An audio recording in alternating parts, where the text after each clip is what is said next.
Title: You Can't Hurt Me, the David Goggins story.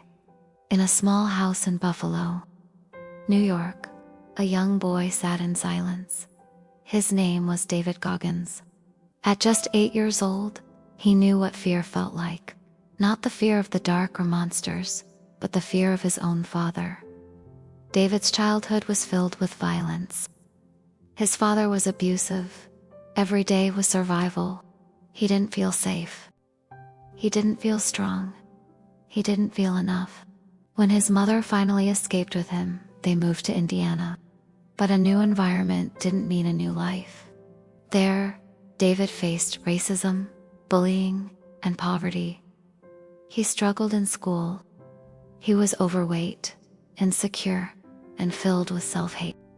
By his late teens, David was working as a pest control technician, spraying for cockroaches to 300 pounds, unhealthy, and completely broken inside. But then, something changed. One night, after spraying another infested restaurant, David looked in the mirror and saw the truth. Not a victim, not a loser, a man hiding from his potential. And that's when he made a decision that would change his life. He said to himself, "No more lies, no more excuses. I will become a Navy SEAL." Now here's the problem. To join the SEALs, he had to lose over 100 pounds. In just 3 months. Everyone laughed. No one believed in him. But David didn't care. He got up at 4 a.m. every day. He ran until his feet bled. He trained, studied, and suffered. He cried. He failed, but he never stopped. In 90 days, he lost the weight. He passed the entrance exam. He was finally ready for SEAL training. Or so he thought.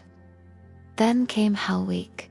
5 days of no sleep, freezing cold water, screaming instructors, and non-stop physical punishment. It breaks almost every man. But Goggins didn't break. Even when he fractured his kneecap, he kept going. He passed. But that wasn't the end. He would go through Hell Week 3 times, due to injuries. Most people would quit. David used the pain as fuel. He built mental weapons. One of them he called the cookie jar. Every time life got hard, he reached into that jar. Memories of everything he'd already survived. Abuse, racism, failure, obesity, Hell Week. He reminded himself, "I've been through worse. I can do this too." He discovered something life-changing. When you think you're done, you're only at 40%. That's the rule he lived by. And still does. After the military, Goggins didn't stop. He became an ultramarathoner, running 100+ miles on broken legs. He set the world record for most pull-ups in 24 hours. He wrote a best-selling book. He became one of the toughest men alive, not because of his body, but because of his mind. Here's what he learned. You don't need motivation. You need discipline. You don't need talent. You need truth. You don't rise when it's easy. You rise when it's hard. Goggins doesn't preach positivity. He preaches accountability. He talks to himself in the mirror and says, "You are not good enough yet, but you will be." You see, most people want comfort. They want easy. But easy won't make you strong. Comfort won't change your life. Pain will. Discomfort will. Truth will.